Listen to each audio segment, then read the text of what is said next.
Good morning, everyone. Welcome to the session entitled Emerging Specialty Courts, Strategies for Building Successful Partnerships. Just by show of hands, how many people in attendance this morning work in a problem-solving court? Almost everybody. My name is Scott Griffith. I'm the NACM Secretary-Treasurer, and welcome to the session. This one is an easy segue, I suppose, from the plenary where Mary talked about pairs, partnerships. So this is the obvious session to follow the plenary. We have with us today a moderated discussion. Our facilitator is Marcus Reinkensmeyer.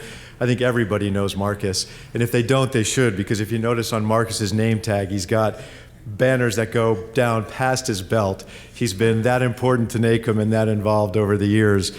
And he is joined today by Judge MaryAnne Majestic from Tempe. That would be Tempe. Tempe. Yes. Sorry, I'm sorry.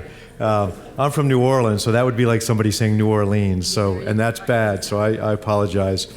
Commissioner Barbara Spencer from Maricopa County Superior Court, and Judge Robert Pollard. Mike, oh my gosh, Michael Pollard from Tucson. We're happy to have them here. I think this is going to be a great session. A few housekeeping notes. Those of you who were here yesterday, registered for the conference, you got the email last night inviting you to give us feedback. If you didn't, please do that. And when you get the email tomorrow morning, please take the survey. Your survey responses are really important to us. So with that, welcome panel, and Marcus. Well, good morning, everyone. It's gratifying to have this kind of turnout. And Scott, thanks for that kind introduction. I've actually removed that badge, okay, because it is an embarrassment. But you know, I'm going to talk for just a few minutes this morning, maybe no more than about 5 or 6 minutes, because this panel is just so full of knowledge. And beyond all the experience they would have and credentials, and I think you can kind of read their biographies, they have a passion for this work that we do. It's incredible. They are so dedicated. And what you'll see as we kind of talk about these projects is that that's what really drives this. I want to apologize too. These are all Arizona projects, and I know this is a national conference, and so our commitment is to kind of share with you some guiding principles, some of the experience we have here that could be used, I think, working with stakeholders anywhere across the country. And a lot of this is leveraging community services, working with some of the various host governments and whatnot, and you're going to hear about that, and I think all that can be brought back home to our home courts. Just real quickly, these courts started in 1989 in Miami. We've got somebody here from Florida, I see Mark, and it just exploded. You could say it was exponential growth in the number of the problem-solving courts. This chart takes us to about 2,500 cases of 2009. I was looking on Google last evening, and it looks like it may be up to about 2,800 problem-solving courts. Depends on how you would define that. Every state is represented there. I know you may be hard to read this, but the large states are incredible to me when you look at the state of Florida, California, New York, and the growth continues. Kind of some key, what would you say, kind of components, elements. I think you folks are familiar with this, but generally, and somebody may correct me, but generally these projects will be voluntary on the part of the participants. They will target folks that are very high risk and then otherwise would maybe fall into relapse, either substance abuse, mental health problems, or get in trouble with the law again, if you will. So typically we have an assessment. Service providers would help with monitoring, a non-adversarial approach, and the staff and judges, they're dedicated in the sense that they're passionate, but it also means you need the resources to really staff these kinds of courts. It can't be sort of just a part-time thing for these to operate. You need that kind of continuity. Status hearings, I think you know about. A lot of peer pressure where they give out rewards and sanctions. It is very much an interdisciplinary approach. And the idea, we want folks to successfully complete the program and hopefully without any further arrest, trying to reduce that recidivism rate. And some of the data that Judge Pollard will share with us, I think, is really promising. This I thought was interesting. It's like alphabet soup, but this morning we're going to focus on mental health courts, veterans courts, and homeless courts. But just take a look here. It's just fascinating to me where we now have child support courts, gun courts, prostitution courts, and the like. So, and what you see here, I think, is increasing specialization, trying to work very closely with these targeted populations, making sure we have the right kind of providers there at hand. Arizona, you can see, has about 70 of these courts. About half of those are drug courts, but the growth for sure has been in the Veterans Courts area. The administrative office here has actually hired a retired general, Greg Maxson, to kind of help us with that expansion. Then you'll also see the expansion in mental health and the homeless courts as well. We were able to get some legislation that might be helpful to folks here, and I think we kept copies of this should be in your electronic materials. This SB 1152, which created cross-jurisdiction sharing of responsibility for these cases. So a judge like Judge Majestic, sitting in Tempe, can actually handle courts for some of the other cities. And there's no jurisdiction problem there, and she can actually then have a regional sort of a model that she'll talk to us about this morning. That proved very successful. It's county by county. Presiding judges would decide whether they want to move into that kind of a model.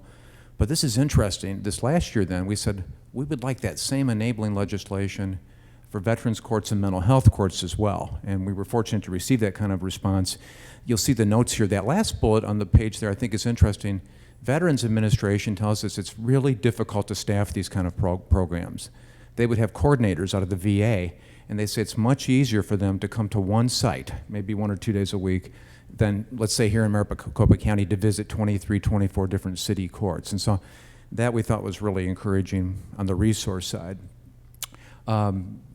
You see some of the courts listed here, and I want to just leave this thought with you. My mentor, Gordy Griller, a lot of you know Gordon Griller, had been the court administrator, wrote this kind of provocative article just recently in Court Trends, and he talks about the fact these courts are successful. We've got proven success, highly effective, but they're very resource intensive. And so Gordy kind of ponders, especially during the recession. He says, can we sustain these kind of programs? And that's something I hope the panel will help us address this morning. How do you keep these kind of programs going in the long term? So before I turn this over, I want to just acknowledge Teresa Barrett, our staff here who's put all this together. She'll be around later on too if you want any more detailed information. Just a workhorse in this area, and also staff some of the judicial committees that have helped with the legislation and whatnot. Our panelists, you'll see their names listed there, and I'm going to just bring up, if I can, Judge Mary Majestic, who will kind of walk us through the Tempe court, a homeless court.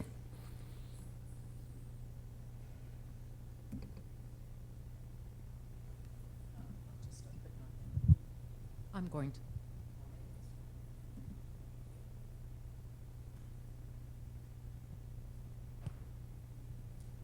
Ew.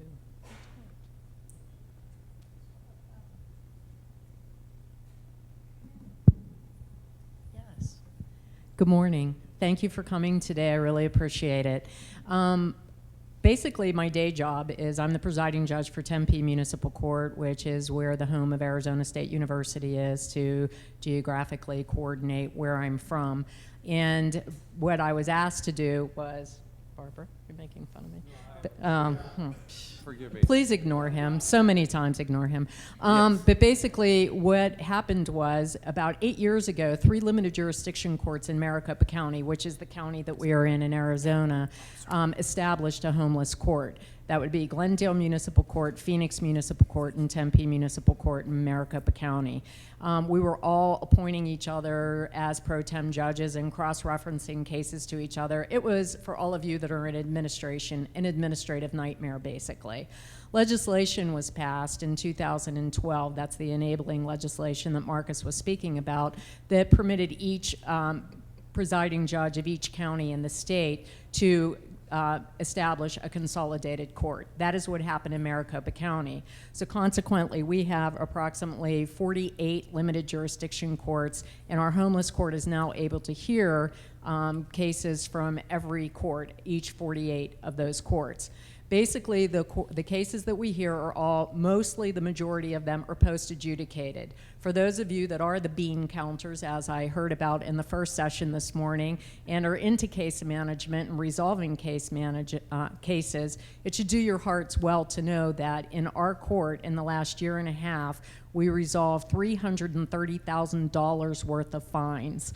And those cases were closed out. So that should bring a big smile to all of your faces, because I know court administrators and managers like cases closed out. We had about 300 people just in the last 18 months, where previously we would get probably about 25 to 30 people a year going through homeless court, because we sort of had to limp along with the administrative portion of that. First slide, please. This is just one of the very flow charts, which you have in your paper. I hate PowerPoint. I'll give you that disclaimer, but I was encouraged to have some visual stimulation for you. So, and then, I was told by Teresa, I said, but can I hand things out? And it was like, no, NACM, no paper, no paper, no paper, no paper. So you have no paper. It's all online. But if you'll go to the next slide, please. This was a really cool event. This is Judge Davis, who's the presiding judge. And I don't know if you can see this, because yesterday when we did this, we needed to turn the lights down a bit so that you could see these slides a bit better. If you could hit those lights, please, because I think all of our PowerPoints are in that position. This is our grand opening that we had on 2012. Why this was a really neat thing was it brought together politicians, which were the people that helped make this happen. They were the ones that passed the legislation that enabled this. So we have a lot of politicians there. We have judges, and Judge Davis gave the introduction. Marcus, next slide, please. Then we had the ribbon cutting. I had never been to a ribbon cutting before. Has anybody here been to a ribbon cutting before? I didn't know about the big scissors. Apparently you have to have big scissors for the ribbon cutting, and that's Chief Justice Birch, who was Chief Justice now, and who just had a passing of the gavel. Now I'm afraid because it is so dark. Okay, and then we'll go to the next slide, please. The homeless court actually takes place on the homeless campus in downtown Phoenix. This was built probably about 15 to 20 years ago, and the County Board of Supervisors helped establish a homeless campus. And basically, we thought that it was very crucial to have the actual dockets take place on the homeless campus. And we wanted to put it in the heart of the campus so that people, by word of mouth, would know, hey, there is a homeless court that is happening. We also, those of you that are involved in therapeutic courts, know that we need to not make it too scary, the court situation, but we needed to make it a little bit more formal so that people would actually know that, yes, in fact, this is a courtroom and it's not kangaroo court. So we have a little bit of that. Marcus, the next one, please. These are some of the, this is how we have it set up. At the table there, the case manager, who's the woman with the very long hair, she's one of the case managers, will come to the table. The middle individual is one of the court-appointed attorneys who is now a judge with the city of Phoenix, actually, and the defendant who is having his cases heard. How our model works is the case manager, again, these are mostly post-adjudicated cases, and the individual, the defendant who is in the black and white shirt, has completed a program to ameliorate his homelessness status. So we truly get the good end of this situation where they're finished with everything, they get community service hours for what they've done, they're able to eradicate their fines, get their cases closed in multiple jurisdictions. Prior to this happening, the guy in the middle, who's a great guy, Chris McBride, and now Judge McBride, would, through the goodness of his heart, would just like jump people in his car and travel all over Maricopa County to other courts to get these matters resolved. So it saved Chris, if nothing else, a lot of gas mileage on his vehicle. So, and this is his graduation, which of course, again, I will speak to briefly. I'm not the huggy type of person, and I wasn't real wild about the whole therapeutic court thing. And this is one of the things that I find unique about this, is I have come as a part of this. Obviously, when I'm doing a regular docket in my court in Tempe, I'm not going to stand up in the middle of a pretrial docket and shake somebody's hand and say, job well done being found guilty and completing your case. So this was a bit of a stretch for some of us, but you know what? At the end of the day, it's very meaningful for them. So we incorporate these therapeutic processes. The case manager speaks, the defense attorney speaks, and then the actual defendant speaks as well. Next one, Marcus, please. These are the certificate of completions that we get for them, and actually they have a big shiny stamp on the one side too, but for some reason that didn't make it onto this. But these are certificate of completions that we hand out to each person as they go through this program. At the end of it, I shake their hands, I tell them, great job, congratulations. We also have interaction with them when they're giving their presentation. Next one, please. This judge is Judge Kevin Kane, who is on the governing council for our homeless court in Maricopa County. Why I think this picture is important is because, again, we're told not to really smile a lot in court or tell jokes or laugh and always to be appropriate. But in this type of a court, it is a good thing to do to be therapeutic, and Kevin is great at what he does. The next thing that we're going to show you is a 2-minute segment. It's a video, and it was amateurishly done with a cell phone, so bear with us, but it's an actual defendant completing her docket. And if you'll do that, please, and click on. Maybe it will. It worked yesterday. We'll have the person that really knows what she's doing come up and make sure this happens. Can you see?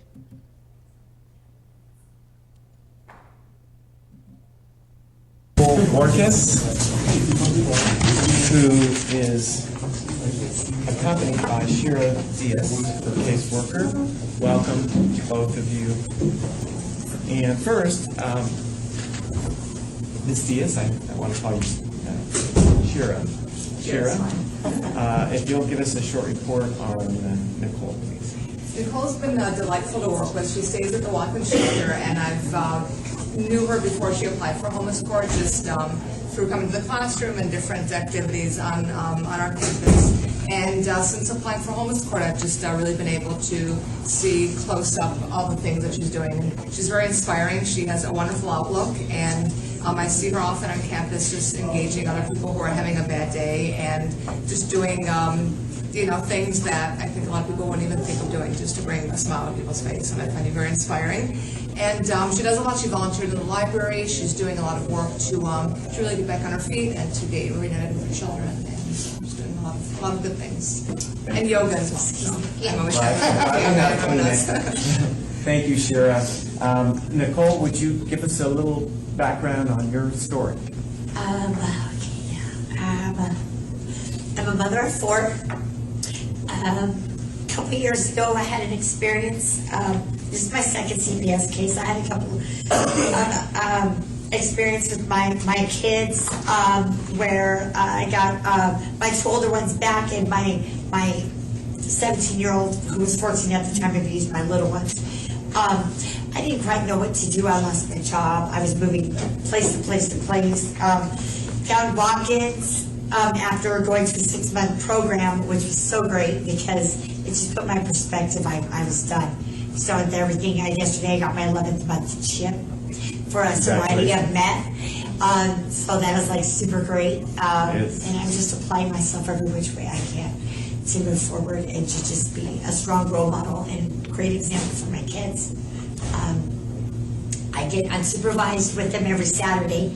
So anybody who says, they can't be done, I'm doing it. Great. And it's super, super awesome. Great. Thank you for sharing that. And keep up the good work. Amen. Thank you. And I'm happy to order that your obligation with Phoenix Municipal Court in the amount of $632 be satisfied so that you can clear your record. So congratulations. If you want to come forward, I'll be happy to award you the certificate.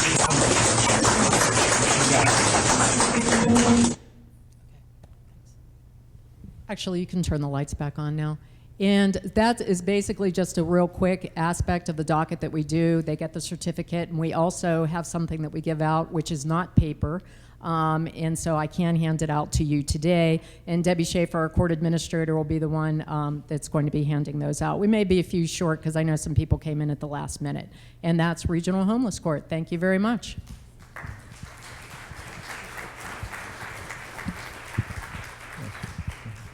Yeah, Judge Majestic, thanks. To me, that's just inspiring. And I had the chance to visit there, and there were actually some tears in some of our eyes as we sat through some of those ceremonies. Let's bring up Judge Michael Pollard next.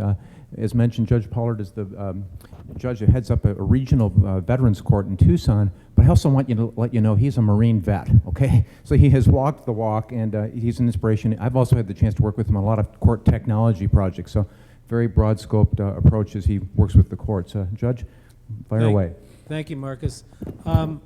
What really brought me to do this, there's another county south of Maricopa County. It's called Pima County, and there's a river that runs through it. It's called the Santa Cruz. Yeah. When I got back from Vietnam, I got tired of telling people that I had been in Vietnam and being hit with, well, I went to Canada, I dodged the draft.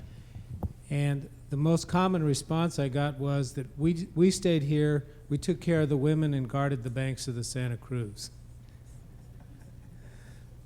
In all candor, the way that we treated the veterans that returned from Vietnam is shameful, to say the least. And the recently departed scapegoat, I'll call him, Eric Shinseki, pledged that there would be no homeless veterans within 5 years. And he has really lived up to that pledge. just to give you an idea of what we're looking at, only 1% of the population of this country ever serves in the military. And this country spends billions and billions and billions of dollars teaching them how to fight, how to be aggressive, how to be independent. And then all of a sudden, that 1% goes to the other side of the matrix, and they're civilians with no training, no adjustment, nothing whatsoever. The Department of Defense has recently begun to integrate a process called reintegration. That is, to enable returning veterans to have some semblance of change before they actually go back into society. For those of us that have served in the military, and even for those of you that haven't, I'm sure you can appreciate the fact that as horrible as some of these things are, the things that happen at Fort Hood and those other things, we train these people to kill, to be aggressive, to develop a warrior mentality, and then we bring them back, and with virtually no reintegration, they're put back into society. So while it certainly doesn't excuse it, it's not surprising. What we try to do in Veterans Court is enable those people to go from a life in the military to a civilian life. And the biggest thing that we offer them is, a lot of times, characteristically what happens is the veteran comes back, he gets discharged, he doesn't have a job, he lays around the house for a couple of months, starts drinking, his wife kicks him out of the house, and the next thing you know, he's in court. We offer them, and by and large, these veterans, and really that is probably about 3% of the returning population that acts in that manner, but for that 3%, they have a limited prospect of employment as it is, but with a conviction on their record, they have virtually none. So we offer them an opportunity in the Regional Municipalities Veterans Treatment Court to, that's a mouthful, we call it RMVTC. We offer them the opportunity to absolve themselves of that criminal conviction. There's basically 3 requirements. First of all, it's a voluntary program. They have to agree to do it. Secondly, they have to engage in a treatment program which will last a minimum of 6 months. Thirdly, they have to report to court the first couple of months, often twice a month, and after that at least once a month. But if they complete that program, the charge against them gets dismissed, and they don't have that criminal conviction on your record. I've tried to do this broadly. The sources of our cases are basically jail, because that prospect of spending time in jail, it kind of breaks down that warrior mentality, and they're willing to seek treatment. It's surprising, less than 40% of the veterans in this country have availed themselves of the services of the Veterans Administration. So we give them a little nudge in that direction. The other source of cases is arrest, and I gather most, are there any judges in this courtroom? I guess I have to be careful. Uh-oh. The other source of cases is a lot of the other judges are not reluctant to send me their cases if the guy even thinks he looks like he might be in the military. So those are the sources of our cases. Let me talk a little bit about funding. I started this court about 6 years ago with no funding, as I think Judge Majestic alluded to, and I think Judge Spencer as well. We just kind of, put it together and do it. Nothing.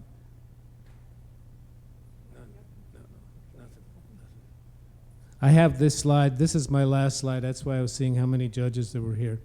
The basic sources of funding are SAMHSA, the Substance Abuse and Mental Health Services Administration, the National Association for Drug Court Professionals, and the Bureau of Justice. If any of you have any interest whatsoever, I would strongly encourage you. There's a program that's an adjunct to the National Association of Drug Court Professionals Conference. It's in July. This year it's in Bethesda. But it's a wealth of information, and you get an opportunity to react with people who are doing the same sort of thing. There's a study from the RAND administration. As of 2008, 1,640,000 veterans will be returning from Afghanistan and Iraq.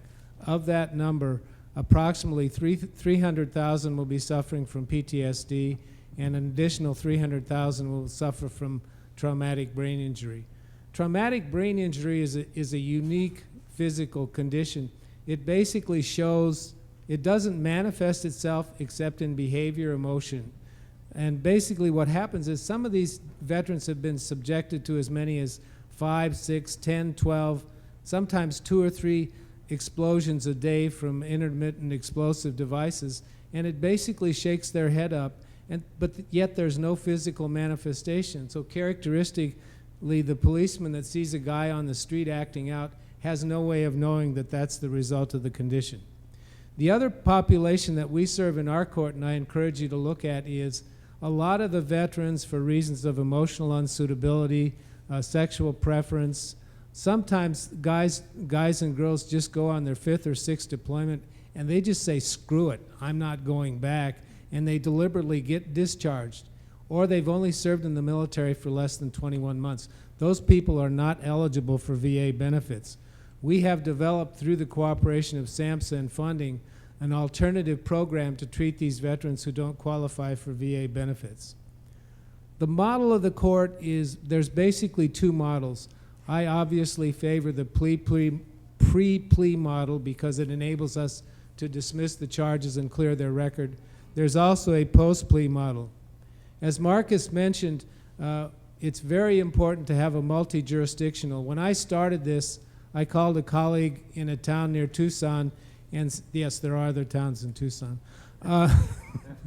And I asked him, I said, Judge, would you think about setting up a veterans court? He said, Mike, do you know how close a veteran can get to my court on the bus? And I said, no. He said, 5 miles. That was the seed to start a multi-jurisdictional court. We have 5 different jurisdictions to surround the Tucson area. We hold court in Tucson. The legislation was helpful, but one of the key components to starting any type of veterans court is your prosecutor. If your prosecutor isn't on board, you're probably going to have a difficult time. We have different arrangements, but you have to develop MOUs because basically if the case comes to the regional court and the defendant decides he wants to exercise his procedural rights and has a trial, our prosecutor is faced with trying that case, and he has, under the MOU, he has jurisdiction for the other places, but there are things such as witnesses and things of that nature. Last thing is, and this is where the slide comes in. Could I have the first slide? Okay. This is somewhat facetious, but not. When I first appeared on one of these panels with MaryAnne Majestic, she was much more open about not being a touch me, feel me type of judge. I am here to tell your judges, if you'll see here, it says it's difficult to teach an old dog new tricks. Well, we have living proof that it's possible. But well, I'm the oldest one in the room probably, so I can be critical. But it's very, very, very rewarding. In our courtroom, we have the caseworker from the VA, we have the caseworker from Old Pueblo Community Service, our sister agency. If the person comes in and says, I didn't make my appointment because blah, blah, blah, I say, make your appointment, she's right there. And that's really served us well. Last thing is, it's rewarding. As you can see, Marcus, can you just run through those real quick? One of the most significant things is you should have the same judge. You should be consistent. You don't want to shame or ridicule. And the last thing is, I'd like to tell you, you just develop a rapport with the defendants. I have the caseworker tell me if they've gotten an apartment, gotten their children back, and I address them by their first name. I know it sounds, maybe it doesn't to you all, but if you spend 3 minutes with each defendant, it makes a marked difference. I always like to close with 2 things. First of all, I had a guy come in that was a .27 and a .28. The second time he came in, the prosecutor said, I think he has alcohol in his breath, but I'm not sure. He was a .28. He has now been clean and sober as a result of the Veterans Court for 15 months. When he came in after about 4 months, I said, hey, Mr. So-and-so, how is it being sober? He turned around, looked at me, and said, hell, Judge, nobody knew I was drunk until they saw me sober. The last thing is, I always like to close with a quote which bespeaks my heritage, but Ronald Reagan said, a lot of people go through life wondering if they'll make a difference in this world. The Marines don't have that problem. And I would suggest to you that Veterans Court judges don't either. So thank you very much.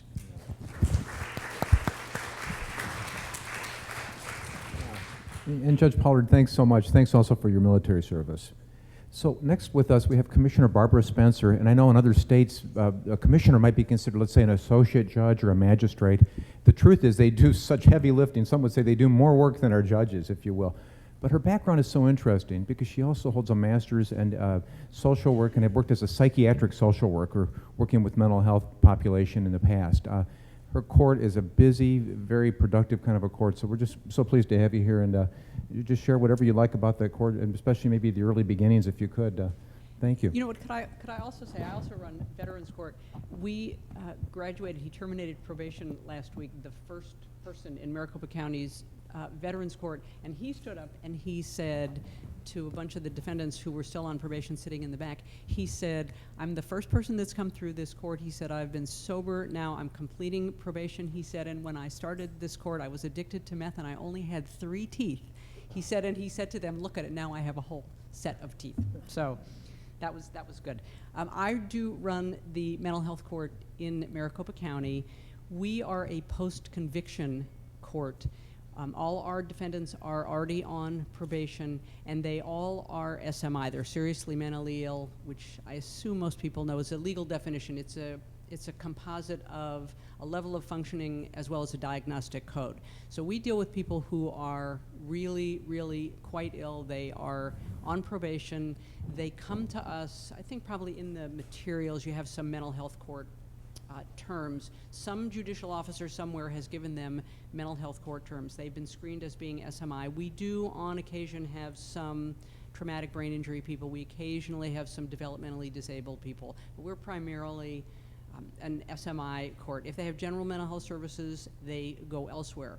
The purpose of our court is similar to the other 2 courts. We're a collaborative court, and so we have people from the provider network organizations who are there. We have lawyers from the public defender's office. There are specialized probation officers who handle the SMI caseload. They're capped at 1 probation officer for 40 cases. We have them, we have their supervisors. We do not have a prosecutor. The state has waived its presence other than if there is a petition to revoke probation. So if we're just doing review hearings and there's no petition to revoke, we don't have a prosecutor. And the way that we work is we know that people who come through our court have specific and difficult problems. I know probably there's going to be a question later. There was a question last year. It's always the question of, do you punish people for not taking their medication? You know what, because the defendants are on probation, if the only issue is they don't take their medication, they generally get off probation. We have a whole host of issues that we deal with, not the least of which is co-occurring disorders, meaning people who are mentally ill and have a co-occurring substance abuse disorder. And that's probably 99% of the people we see. Generally, if somebody just has a mental health problem, they get terminated off probation, and they just go into the mental health part of the system. So what we do is we are a collaborative court. We're one of the therapeutic courts in Maricopa County. Our goal is to help people to try and be successful on probation, and it's not always easy with this population. We have a lot of slips and falls. But I will say that the probation department ran some statistics. The success rate actually in mental health court in 2013 was 73.02% of people who got off probation. There were not so many people that got sent to prison. So what we do is when people have mental health court terms, they get screened by the SMI probation officers. If they have difficulties, they come to us. We don't see everybody on the calendar if they're doing okay. If they're doing okay, they just go on and do their probation. If they have difficulty, then they come to us. And what we do is we staff cases before the calendar starts, and we have all the stakeholders present. We have the public defender's office present, the case managers.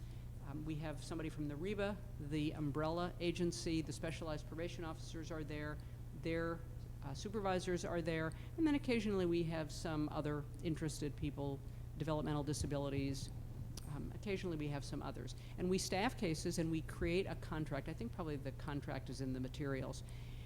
And we decide a plan of action after we talk about what difficulties people are having. And it can be a lot of things. It can be stay on your medication, stay in touch with your case manager, Because we deal with so many co-occurring disorders, we do need to make people test. And when people are testing positive, that is always an issue. And then that usually involves some sanctions. We have some graduated sanctions. Because this population is pretty low functioning, you know, there are a limited number of sanctions that you really can use. Occasionally, we'll have some people do community service, but a lot of these people can barely hang together, so to have them do community service, it's not always workable.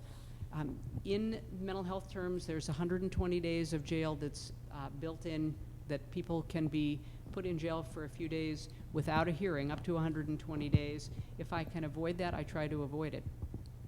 What's interesting in our court is that sometimes we have a lot of people with methamphetamine problems who are seriously mentally ill. Those people frequently end up doing some jail time, end up getting sober, and then started on medication when they're in jail, and then they're a lot more able to function.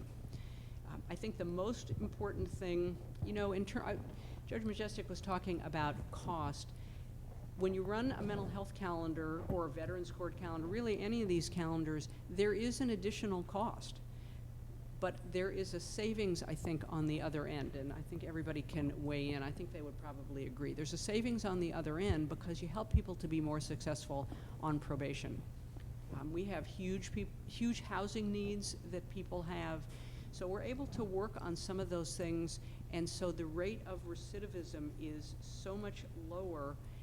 And the rate of reoffense in our court is so much lower.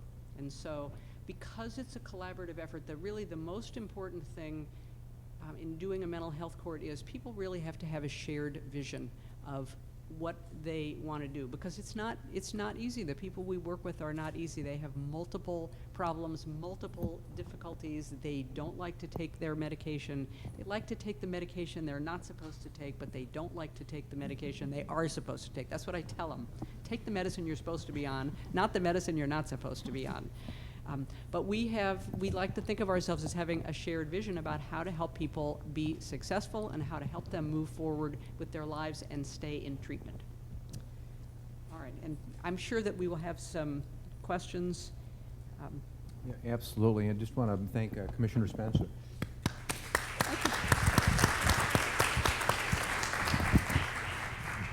And in fact, I do have about 3 pages of questions, okay?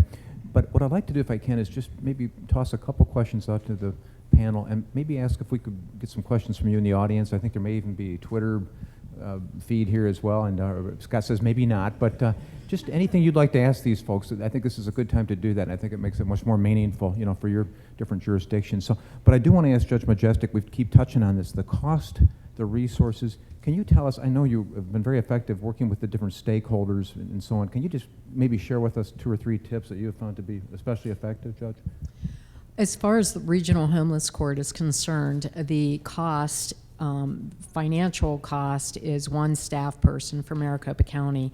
And the stakeholders that were involved is the governing body for Maricopa County is the Maricopa County Board of Supervisors. Since they were already bought into the whole homeless campus, this seemed to them to be a natural progression. And oddly enough, even in these days, and actually this was probably about 3 to 4 years ago when we were still really hitting it hard as far as the economy is concerned, they were very dedicated to this cause. This was something that they had built. They saw it as a next progression. They agreed to fund this one position. As far as the other parts of it goes, the judges who come and hear these cases, this is a buy-in from our judicial brothers and sisters who are very also interested in this. And so there's no cost as far as the judges coming. There's no pro tem judge cost or anything. These judges all volunteer. And it's kind of interesting because Judge Kane was the only one that used to do this docket. The city of Phoenix very generously donated his time to do that. And then when I became the presiding judge, I also did the dockets. And now we have probably about 10 different judges from county-wide who were wanting to do this docket. So financially, it's just, you know, it's what you are used to doing. It's, you know, me pounding on doors, educating judges and saying, this is what we're doing, we need your help. Yeah, thanks, Judge. And please chime in. Yeah, one of the things I should point out is when I started this court, I had cooperation from the public defender, and they withdrew for budgetary reasons. One of the things that we've been highly successful in doing is we've formed a partnership with the other university, the one that's in Tucson, the Wildcats, not the Sun Devils. And we work with the law school, and the law students, when I lost the public defender, I was in a panic. And the law students are also veterans, and the difference between the way the veterans related to the law student lawyers and the veterans was truly amazing. And it has expanded. There's now a veterans advocacy clinic. They help veterans to get their discharge cleaned up, but it's been really successful. And I would suggest, I know that in Maryland they have a similar program, but if you're struggling to get defense counsel, the law school, and these students are so enthusiastic and hardworking, it's just amazing.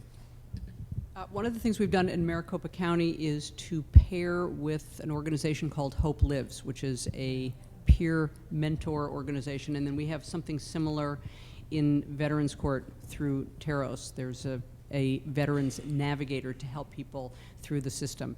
And so they come to the staffings, they're able to provide other services in the community that people can't get through the probation department. Okay, so let's hear from you folks. I know there was a question, a couple in the corner, in the purple shirt if you could, and let me get a microphone back to you folks too, because I think this may be Any of your participants, do you help with them now helping if they qualify to complete the affordable health care navigation, or if they qualify for hospitalization, are you helping them within your courts to complete that process? Because a lot of the veterans and a lot of the mental health, they aren't qualified because they don't know how to complete that application.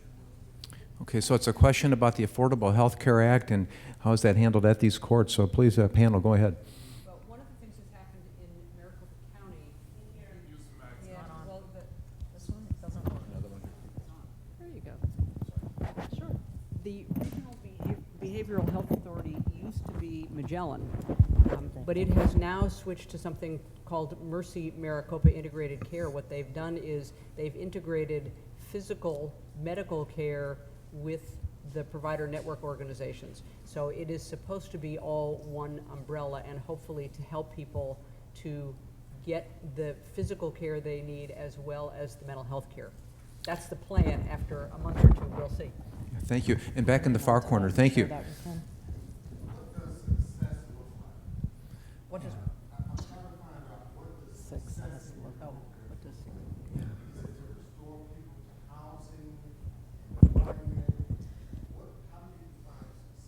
Yeah, great question. So how do you define success in this kind of a program? And he was asking about housing, employment, and yeah, you're right, there's all kinds of data, but what does that really mean? And I think that also goes to that cost of the economic model. What does it cost to run these, and then the long-term benefits? So any of you jump in, please. We Judge Majestic. define success for regional homeless court. If a person has successfully completed, there's a designated program. If they have successfully completed that program and that they are now in temporary or permanent housing, that is how we define our success for homeless court. Very good. Success in mental health court, technically success is if they get off probation, don't reoffend, don't go to prison for a new offense or the offense they're on. But you know, when you deal with SMI defendants, they and other SMIs, those are self-perpetuating illnesses, those mental illnesses, and so they go off their medication, they don't want to take it, they're supposed to take it, they really need to take it, they really don't want to take it. So we define success in terms of people being able to access treatment, stay on their medication, know what to do when the wheels fall off, be able to access services through the provider network organizations, to get housing, because the provider network organizations and the REBA do have some housing. And we also have a lot of people go, for example, from jail to 24-hour, what are called co-occurring programs, where they deal with the mental health part and they deal with the substance abuse part. Yeah. The reason why I asked that question, I work for the DC courts, and we have a number of therapeutic courts, and we get a lot of international visitors, and they always ask us, how successful are we? And unfortunately, we don't keep data after people graduate. Okay. And so we've got to start keeping that data, and then if they Yes.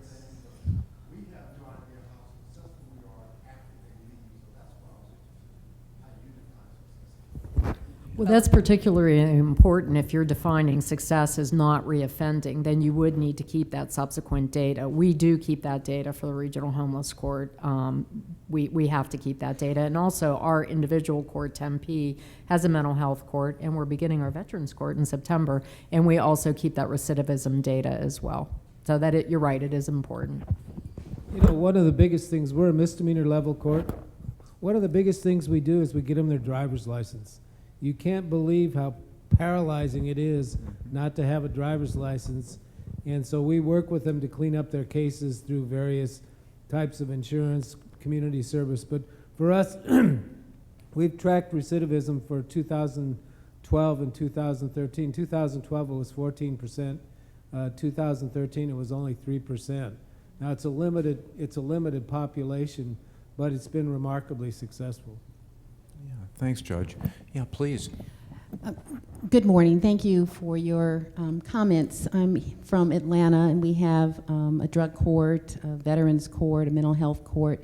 I wanted to ask Judge Majestic, in particular, you had mentioned the concept of a homeless campus, and I'm interested in trying to assist our jurisdiction in being a community partner for establishing a campus that would provide an array of services for individuals. Were your courts involved in establishing the campus as a community partner? No, we were not established as a community partner with that, but I can tell you that there was a private, I know a little bit about it, so I can give you that information. I know that the county was very committed to it, the Board of Supervisors, so that there was county funding, public funding for that, and there was also private funding for that as well. And it was about the politicians basically getting on board with this, and that's where you go first. And if you have private sector, to go there as well, because I know they also donated. I know nationally they are known for their dental care unit on the campus. It was run, and that was all private sector that brought that in and furnished that.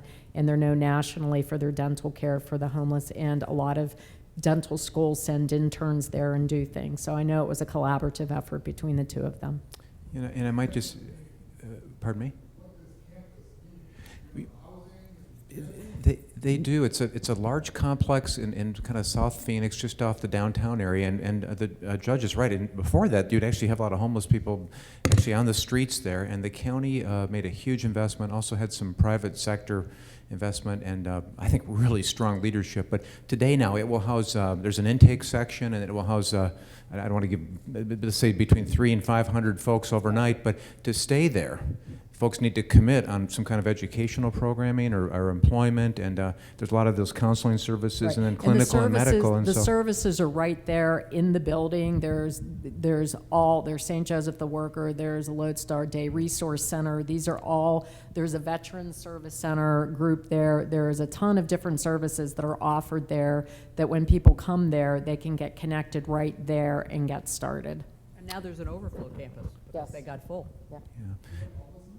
Well, they do. They actually offered to let us actually hold the hearings there, and it was, as we talked about, we said we don't need a big fancy setup. We just want to make sure it would be secure and whatnot. So Judge Majestic is over there. Is it every week or every month? Every third Tuesday of the month. Right, and just today, brings, she brings actually. brings that coordinator staff, and they'll bring these folks in. And I don't know if you want to say just a little more about how that works. It's just the logistics are kind of interesting. Yeah. Basically what happens is prior to the docket, it's every third Tuesday of the month, it's actually today, is all along people will be working to graduate from homeless court. Their case manager works with them for a period of time from 3 to 6 months. Once the person has, the homeless court coordinator will advise the case manager how much in fines that the person owes, how many community service hours. We give $10 for each hour. So basically, then what happens is the case manager notifies the coordinator that the person is finished with the program, and then they are docketed. For today, we have 26 people on the docket, which is huge. I mean, we're just growing like leaps and bounds. It's amazing. Previous to the consolidated effort, we would have an average about 8 people on a docket. So it's growing exponentially. Can I just say yeah, one more? Commissioner, please. Well, Yeah. Can I just say one more thing? Once a year in Phoenix, we do what's called the Veteran Stand Down, which is actually a huge, and you probably do it in other states, but it's a huge conglomeration of all kinds of services. But the courts, the city courts and Superior Court, have now, we do have a presence there to help particularly homeless vets or other vets who are off probation or have warrants or owing funds. They can come there and resolve a lot of their court matters. So once a year, we also take care of that. Yeah, thank you. Judge, please. You know, it's really interesting. Homeless court started in San Diego. They set the whole thing up. They had doctors, dentists, barbers. None of the vets showed up because they thought it was a scam to get them all together in one place so they could all be arrested. But, you know, the interesting thing is I attend also, and I quash warrants, and I was just completely amazed because, you know, normally you quash somebody's warrant, it's like sayonara, I'll see you later, Judge. 60 to 70% of them actually come into court and make the second court appearance, which again, so many of these things are just encouraging from a personal standpoint, because if you reach out to people and help them, they seem to respond. Yeah, thanks, Judge. I think, did Mark have a question? Mark, please. Yes, I was just curious as to what sorts of offenses would be deemed qualifying offenses for the homeless court and the veterans court, and are there any offenses that would preclude people from participating in either program? That's a great question. As far as the offenses for regional homeless court, the particular legislation and the administrative order that was passed are for all misdemeanor offenses, because these are all misdemeanor courts that are covering this. Part of the issue, again, and you know, Barb and Mike had both alluded to it previously, is you have to have the prosecutors on board, and we don't have that in Maricopa County as far as any felony cases for homeless courts. So right now, it's all misdemeanors. Thanks, Judge. Please. Well, and we have in mental health court, we have, if they're on probation and they're screened, meaning they're SMI or they're veterans, they can come. They have to be on probation and they have to be screened. We have fewer sex offenders. It's a little bit more complicated when you have sex offenders who have mental health terms, but we do take them, and there are probation officers who especially handle SMIs who are sex offenders. So we have all kinds of things. Commissioner, what kind of, could you just say what kind of cases, what type of matters would those? You know what, we obviously have a lot of drug cases, but we have serious cases. I have somebody who got probation for manslaughter. We have theft of all different kinds. You know, we have property crimes, all kinds of felonies. We occasionally have people who are on a misdemeanor probation. It's not very often, but occasionally you do it. If they come through Superior Court and it's a misdemeanor, we will take them. But it really runs the gamut of all crimes. Obviously, a lot of drug crimes. Yeah. The key there, though, that's all post-disposition, and the other courts we've talked about, I think, actually are more diversionary front end. No, actually, veterans, I'm sorry, homeless court is post-adjudicated, but we do take pre-adjudicated cases as well. The majority right now are post-adjudicated. Okay, very good. Yeah, please. We actually looked at the statute, the city ordinances. They're what I like to call survival type offenses, drinking in public, sleeping in the park. And we compiled a list, I think it's part of your materials, of 54 different offenses. The area of domestic violence is an area that is attracting attention nationwide. It's a difficult area. Our current agreement is if the person's served in the military, the prosecutor screens it and decides whether it's suitable or not suitable, but there's a whole group of areas. One thing that I forgot to mention is we have a mentor program in our court, and it's highly successful. These are people who have either graduated from the court or have served in the military, and it's the type of person that you can reach out to when you're thinking about having a drink at midnight, or you're thinking about using your drug of choice. You can reach out to them, and it's really been successful, and Judge Majestic mentioned it. The mentors also serve as what we call peer navigators. They assist the veteran in accessing different things. We have a representative of the Department of Motor Vehicles in the court. We have a representative of the Department of Economic Security and a representative of the Arizona Department of Veteran Services. All these people are there in the courtroom to serve the veterans. And it's interesting because most veterans get into the process of applying for VA benefits and they get completely stymied. Your state veterans organization will work with you to help them go through the paperwork and the process. And the good thing about it is if they apply through a state organization, in most cases the clock starts to run. We all know how long it takes to process VA applications, but the clock starts to run if they apply with the state agency. Yeah, thanks, Judge. Go ahead, please. I have a question. I wonder if you have any tips or advice on getting better buy-in from prosecutors. We see in our state that the district attorneys are usually, or sometimes at least, reluctant to agree to therapeutic courts, no matter the type, veterans or a mental health court, for the highest risk offenders, and they're more than willing to put in the low risk offenders who don't really need it, and that makes our data look good, but we aren't getting, it seems, the right people in the court because there has to be buy-in from everybody. So any thoughts on getting the prosecutors on board? Actually, I'm kind of surprised that you're having difficulty with buy-in on Veterans Court, because with all due respect, out of the hierarchy of being prejudiced against therapeutic courts, I would say that from a political sense, that most politicians are not going to come out and say, we're against Veterans Court.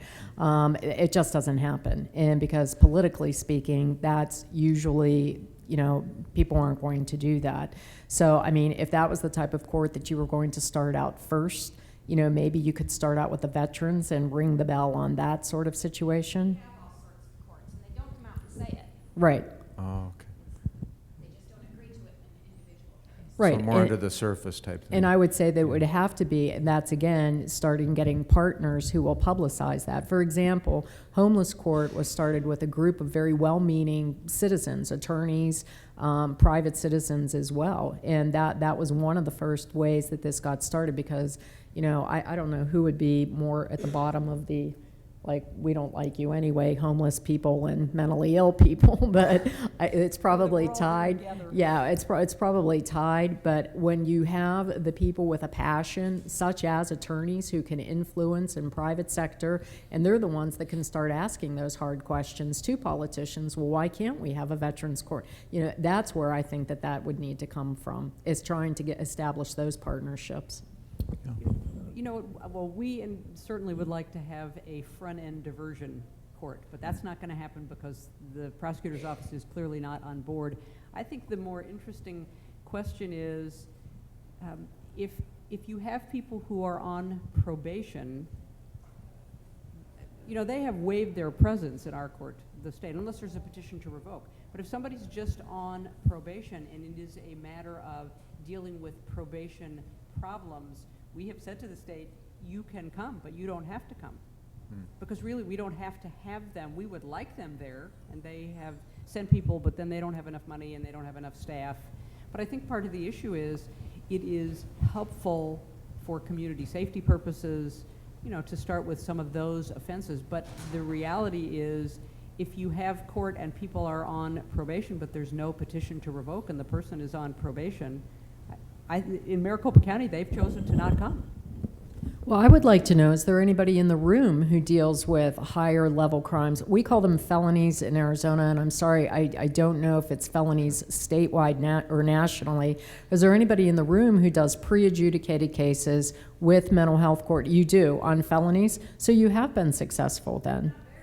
Well, it sounds like you've been pretty more darn successful than we have. Could you share just a little more about that? That Why would don't be you helpful tell us to about folks. your program? Well, some of the felony DUI courts, for example, have a capacity for 60 people, and we have 8 enrollees because at the beginning, the DA won't agree. Everyone has to come together and say, this is an offender who ought to be in that program. But instead, the DAs are tough on crime. But what if it's post-conviction? Pardon me? Well, right, then what? They were asking, what about post-conviction? Would that be, is yours? Ours we don't have post-conviction ones. But it's sometimes a way maybe to start doing it as a post-conviction, because in my view, it's a lot more complicated to do a front-end diversion. That's the issue we've had in Maricopa County. And they don't want to come, and we can't do it. But we can do a post-conviction court to make sure people stay in treatment, people stay sober, people stay on their meds. So maybe that's a way to start, because really, in terms of statistics, therapeutic courts are successful. They cost a little bit of money, it's true, but in the end, they save money and they work statistically. So So maybe that's a way to draw some interest. And that's a good idea as well. Is it mandatory sentencing for your DUIs in the state that you're in? So there's really, even if it's pre-adjudicated, they're not going to be able to dismiss those cases. You're just sort of like what we do on the front end of our mental health court. If it's a DUI, it's mandatory in this state. We get all the compliance up front and follow them, and then there's a conviction at the end of it, but they go through that therapeutic process of it. So maybe that's the way to look at it.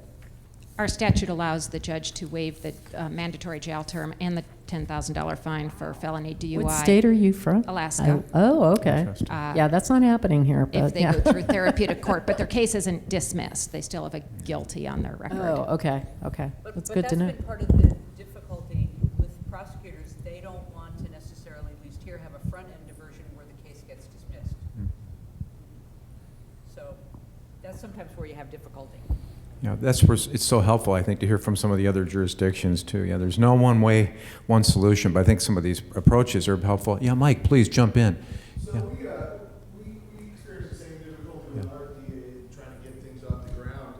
And with the Veterans Court, you know, we went from just having kind of simple drug and disorderly kind of cases now, and it's grown and worked with, as they got more familiar with alcohol, and now we're up to burglaries and, you know, the severity of the offenses that the DAs are allowing into the program has expanded as they've got more familiar with alcohol.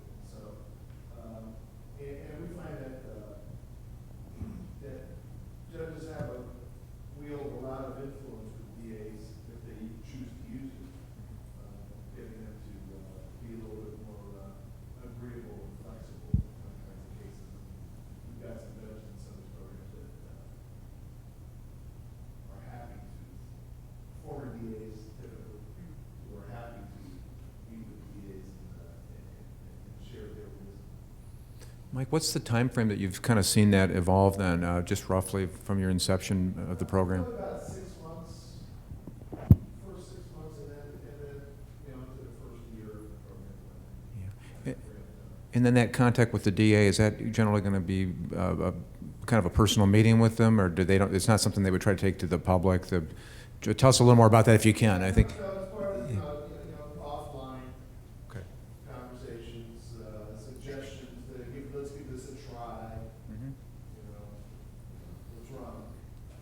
Yeah, it makes sense, and I know Maricopa loves pilot projects. We'll just try this with one of the courts or one of the, you know, and then it's great because then you can kind of expand that out and both, you know, to different judges or different benches, but also by case type and whatnot. So I think we have just yeah, please go ahead. Maricopa County does not have a specialty docket for felonies. They're all misdemeanors. Well, actually, Commissioner Spencer would be with the Superior Court, the General Jurisdiction Court, and maybe you could talk about the cases you handle. Do you mean, well, there are therapeutic courts, and then there are Specialty courts in Ohio. Okay.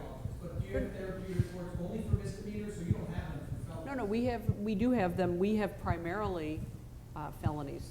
And there are in Maricopa County, because we're a huge county, there are a lot of specialty courts. You know, there's DUI court, DV court.